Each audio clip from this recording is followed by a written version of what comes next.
Murilo, estamos com você. Boa noite, doutor Álvaro, doutor Flávio. Viu que o Rafael e a doutora Mirella também estão aí. Então, vou apresentar esse artigo de revisão. Meu nome é Murilo, sou residente do último ano de Medicina Intensiva do CEPET. O artigo que eu vou falar hoje, ele foi publicado no British Journal of Anesthesia, foi publicado em 2019. Como tema, ele tem otimizar a perfusão orgânica nos pacientes com alto risco cirúrgico e nos pacientes críticos. Então, é uma revisão sobre os artigos relevantes desse tema. Os autores, Thomas Parker, David, Alex Dyson, o Mervyn Singer, são professores da Universidade de London e todos eles trabalharam junto nessa revisão. Inicialmente, eles comentam que muito se escreveu sobre a otimização hemodinâmica, tanto nos pacientes críticos de UTI, paciente com sepsis, paciente com outras doenças não cirúrgicas, mas também tentando fazer uma relação com os pacientes de alto risco cirúrgico. Eles tentam fazer algumas relações entre esses dois tipos de pacientes. Inúmeras estratégias já foram sugeridas, descartadas ao longo dos anos, ao longo dos estudos que já foram publicados. E ambos, os pacientes cirúrgicos e os pacientes críticos, têm alguns desafios a ser considerados. Por que eles optaram em colocar no estudo apenas os pacientes de alto risco cirúrgico? Apesar de ser apenas 12,5% dos procedimentos, esses pacientes eles equivalem a 80% das mortes cirúrgicas. Então, eles têm um componente muito importante em relação à morte e mortalidade, morbidade também, porque eles têm um risco de complicação pós-operatória muito maior. Às vezes, por mais que esse paciente não evolua a óbito nas primeiras horas, nos primeiros dias, eles são pacientes que têm mais risco de precisarem novas cirurgias, de desenvolver uma sepsis, ficar um tempo de internamento prolongado e apresentar sequelas.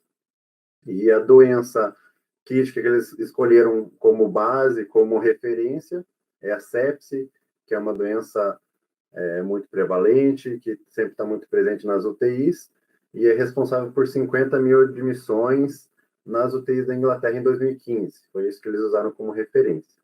E a mortalidade desses pacientes chega a ser superior a 30%.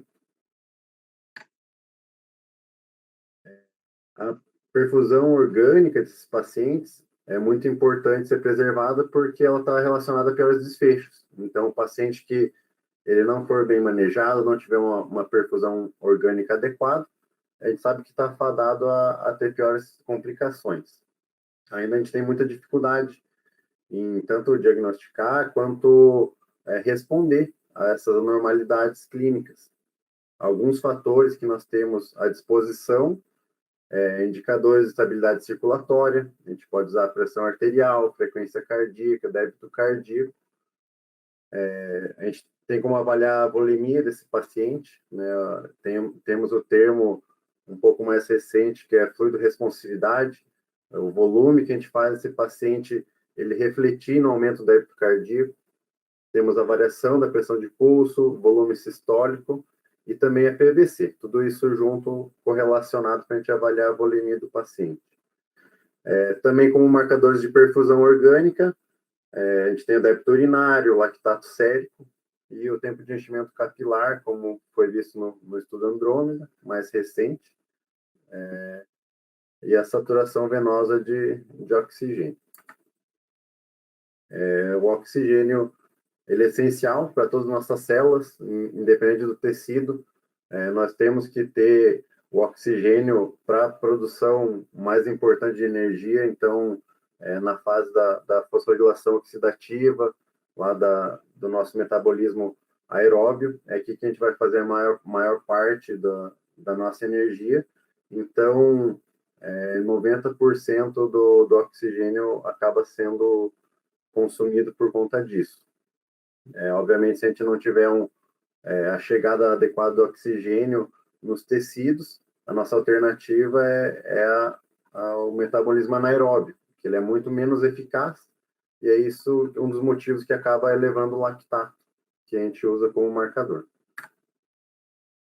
Essa curva de oxigênio, ela mostra para nós o delivery. Então, aqui nós temos a curva de oxigênio desde da FO2, né, que é o ar que o paciente vai inspirar, e, obviamente, ele vai decaindo conforme ele vai percorrendo o circuito desde entrar no pulmão, passar pelo alvéolo, passar pelas artérias e chegar até a célula e a mitocôndria, a gente tem uma perda significativa.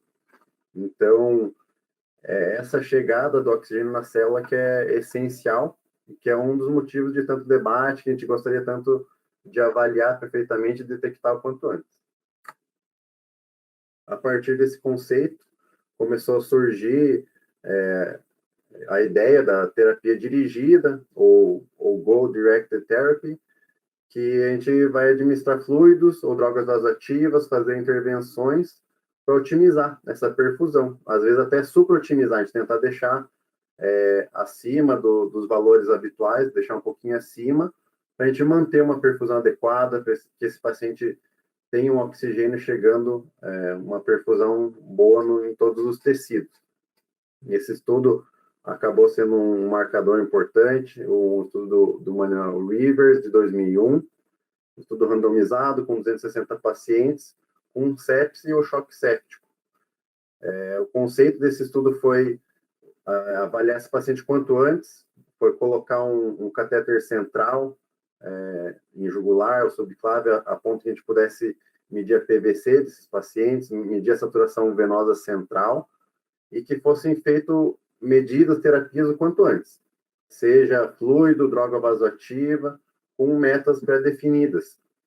E esse estudo ele conseguiu comprovar que nesses pacientes que eles eram identificados anteriormente, que eram tratados mais rápido, realmente eles recebiam mais fluido nas primeiras 6 horas, recebiam mais sangue nas primeiras 6 horas, mais droga vasoativa, e isso aí acabou tendo benefício tanto a curto quanto a longo prazo.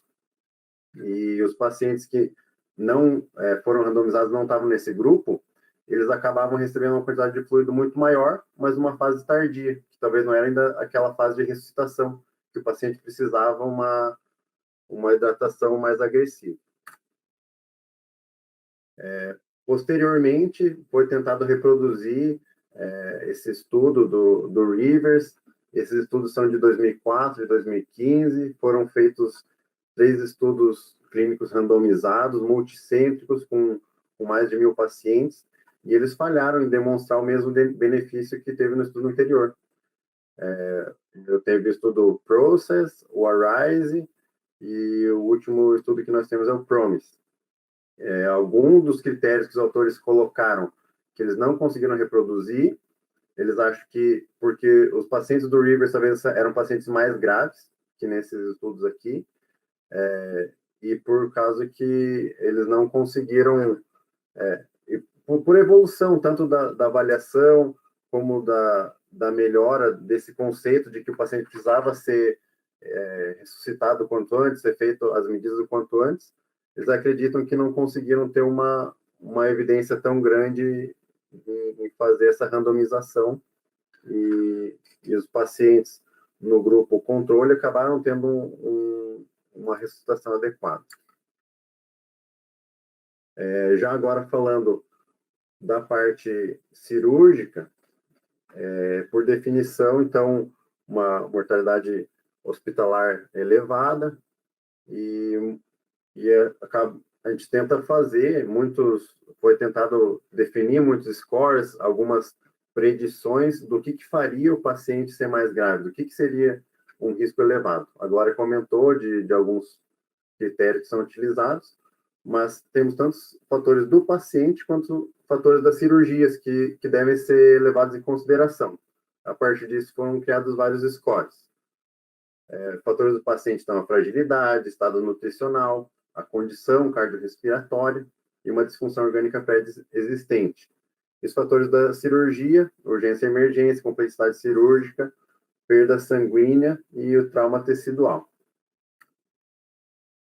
Agora, com o mesmo princípio daquele estudo do Rivers de fazer uma terapia mais direcionada, só que agora em pacientes com alto risco cirúrgico.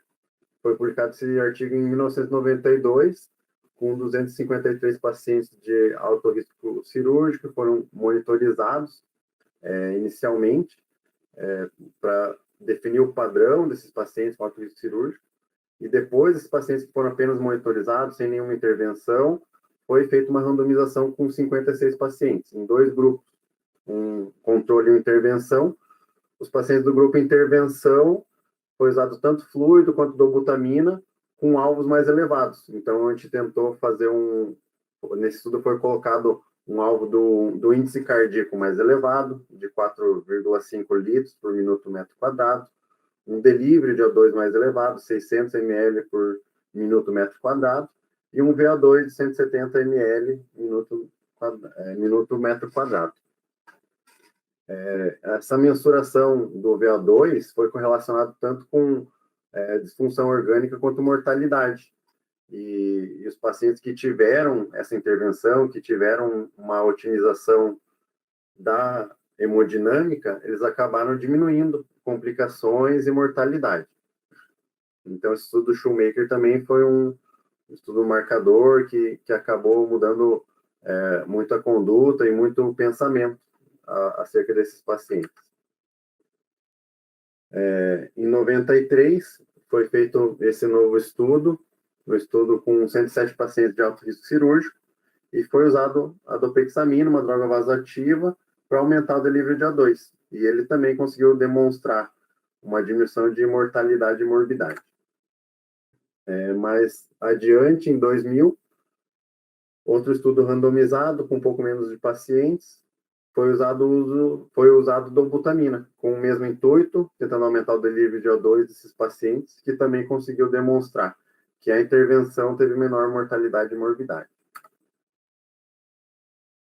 Mais adiante, em 2005, teve o estudo usando o catéter de artéria pulmonar, o famoso Swan-Ganz, que acabou não conseguindo demonstrar um benefício com cerca de 1.000 pacientes, e a partir disso, de não conseguir demonstrar um claro benefício e até alguns riscos em relação à passagem do catéter, foi começado uma busca por métodos menos invasivos, a gente poder avaliar esse volume sistólico, débito cardíaco, fluido responsividade e a perfusão tecidual. A evolução no cuidado perioperatório e o melhor manejo hemodinâmico fez com que os pacientes de menos risco acabaram tendo uma evolução boa, independente de você fazer uma otimização mais adequada da perfusão tecidual. Houve também uma melhora dos pacientes com alto risco cirúrgico em relação à mortalidade em 30 dias. Então, o foco acabou sendo passado para as complicações que poderiam ser evitadas se tivesse uma monitorização, um aumento da perfusão desses pacientes. Então, a alteração, ele elenca aqui 4 fatores que poderiam ser previstos e que a gente poderia agir sobre esses fatores, que seria a alteração da complacência arterial pelo uso dos vasopressores, algum sangramento volumoso, que a gente poderia detectar mais precocemente, o uso de fluidos indiscriminadamente e a avaliação do débito cardíaco por um aparelho devidamente calibrado.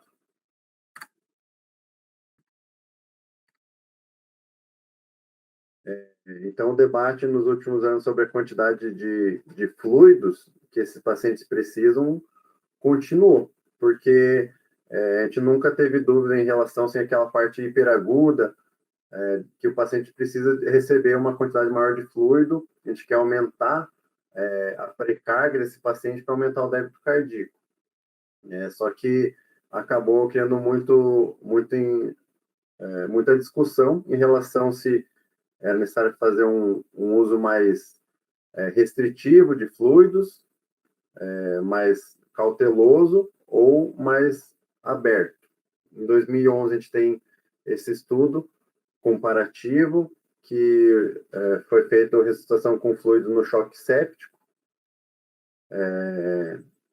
e mostrou que foi aumentada a mortalidade no paciente que recebia uma quantidade de um balanço hídrico muito positivo. Mais adiante, em relação a uma cirurgia abdominal, foi feito um estudo randomizado de 3.000 pacientes, que foi aplicado em 2018, esse é mais recente. Em pacientes com grande cirurgia abdominal, eles tiveram um melhor desfecho quando foi feito um uso liberal de fluidos. Então, principalmente relacionados à insuficiência renal aguda. Esses pacientes que tiveram o uso liberal de fluidos, eles acabaram tendo menos insuficiência renal. Então, é óbvio, a gente acaba pensando que, claro, uma cirurgia grande, ela é um trauma, mas é um trauma que a gente está prevendo quando a gente vai realizar. Então, a gente tem talvez um manejo maior. A monitorização do oxigênio tecidual começou a entrar em vigor. Então, para tentar detectar o quanto antes um choque ou uma hipóxia nesses tecidos, os mecanismos de compensação fisiológica eles tendem a mascarar essa fase inicial de hipóxia. Então, a gente não chega a aumentar o lactato, principalmente em pacientes jovens que têm uma reserva maior, e eles elencam como a frequência cardíaca e pressão arterial, eles são marcadores muito pobres para a gente detectar uma hipoperfusão precoce. O lactato ele acaba se elevando de uma maneira mais eficaz. Marcadores de hipoperfusão que a gente tem, eles não são específicos de cada órgão. Se a gente parar para pensar, cada órgão ele tem uma necessidade diferente de oxigênio e também tem uma necessidade diferente de circulação. Por exemplo, o rim ele precisa de uma quantidade de sangue muito grande para funcionar, mas não necessariamente uma quantidade de oxigênio tão alta. Já o cérebro ele tem uma reação muito mais delicada em relação ao oxigênio. Uma pequena queda de oxigênio, como o cérebro tem um consumo maior de oxigênio, ele tende a sofrer mais na hipóxia. Alguns estudos com monitores da perfusão tecidual tiveram um sucesso um pouco mais limitado. Então, eles acabaram não se tornando a rotina. Alguns que os autores elencam tonometria gástrica, espectroscopia com infravermelho, análise de campo escuro da microcirculação e monitoramento da tensão de oxigênio no tecido subcutâneo. Alguns desses são utilizados, mas eles não se tornaram algo que a gente usa como referência. Agora os autores começam a comentar sobre a pressão parcial de oxigênio, então da PTO2, que ele vai nos dizer o quanto de pressão parcial de oxigênio a gente tem no interstício de cada órgão. Então, equivale ao equilíbrio entre a oferta e o consumo de oxigênio, e cada órgão, teoricamente, poderia ter um monitor. Né? O Hemosfere parece que tem um monitor de oxigênio cerebral. No que eles comentam aqui no artigo, é um monitor vesical. É passado uma sonda Foley, que tem um sensor de fotoluminescência, e esse sensor ali na bexiga do paciente ele vai detectar essa pressão parcial de oxigênio. E a partir disso, eles perceberam que ele tende a ser alterado, a ficar mais baixo, antes mesmo do que a frequência cardíaca, pressão arterial e lactato. E a gente pode fazer assim como a gente faz provas de fluido responsividade, para ver se o paciente vai responder a um fluido. A gente faz aqui um desafio, em vez de um desafio hídrico, a gente faz um desafio de oxigênio. Então, o paciente com esse monitor, a gente vai elevar o PO2 arterial e a gente vai ver como que vai reagir a curva desse paciente. Se ele vai ter uma resposta pequena, quer dizer que é uma hipóxia severa. Se ele tiver uma boa resposta, ele vai estar com o tecido normal, bem perfundido. Como considerações finais, a falha em manter a perfusão e a oxigenação tecidual é determinante no desfecho desses pacientes. a gente manter ele sem oxigenação, sem uma perfusão adequada, a gente vai ter mais disfunção orgânica, a gente vai ter mais mortalidade e morbidade. A menor das comorbidades nesses pacientes, tanto os pacientes críticos quanto os pacientes cirúrgicos, acaba influenciando no desfecho também. Então, isso aí tem que acabar entrando na nossa conta. Alguns trials almejando alvos suprafisiológicos comumente têm mostrado resultados desapontadores. Então, a gente tem tanto artigos falando a favor, como artigos falando contra. Então, isso é ainda um motivo de muita polêmica, muito debate. Os terapêuticos, inovações na tecnologia de monitorização, então ainda continua sendo o debate. A PTO2 pode ter um papel importante na identificação precoce da perfusão, ainda não é algo que também é usado na rotina, não é amplamente distribuído, mas eles acreditam que pode ter um papel importante guiando condutas. Um meio confiável e contínuo da medida da perfusão é o sonho, é o que a gente gostaria de ver, cada órgão, quanto que está recebendo de oxigênio, se ele está bem perfundindo, e se a gente consegue agir o quanto antes de ter qualquer dano, antes de ter lesão renal permanente, antes do paciente ter uma hipóxia cerebral, antes de ter algum infarto. E ainda há uma necessidade definitiva e urgente de progredir o estado atual. Eles elencam como a gente ainda tem muito que melhorar na questão de monitorar a perfusão periférica, a gente manejar melhor a hemodinâmica para que esses pacientes tenham um melhor desfecho. E, por último, eles colocam um conflito de interesse, que esse monitor de PTA2 da bexiga, ele está associado com o centro deles, então a empresa que produz um desses monitores, ele é vinculado à universidade dos autores. É isso. Muito obrigado. Murilo, obrigado, Murilo.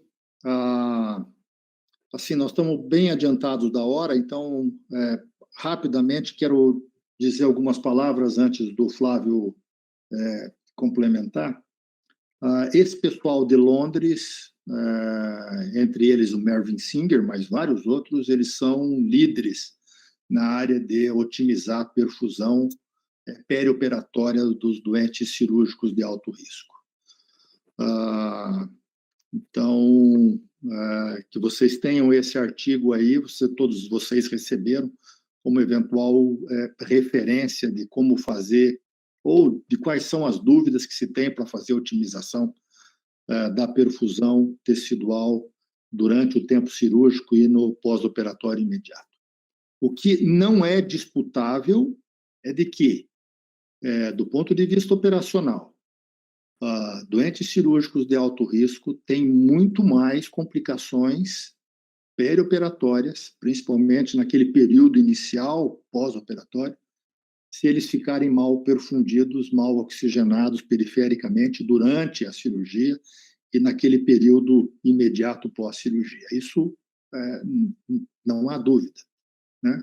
O que pode ser disputável o que é que a gente tem que fazer durante a cirurgia ou durante o pós-operatório imediato para poder fazer essa otimização, né? Se é fazer volume excessivo, se é fazer droga vasoativa de uma forma rotineira para os doentes, mais inotrópico, mais vasopressor, se é monitorizar através de oxigenação muscular ou oxigenação ou através de lactato ou através da saturação venosa de oxigênio. Isso tem prós e contras, mas nada substitui a necessidade de colocar um banquinho do lado do doente, principalmente do doente com comorbidades, o doente com mais idade, durante o seu tempo cirúrgico, não deixar o doente fazer hipovolemia, não deixar o doente fazer hipoperfusão. Assim que o doente chegar na unidade de terapia intensiva, buscar rapidamente os marcadores de perfusão, otimizar isso, porque isso efetivamente melhora o status clínico do doente e diminui as complicações de forma significativa.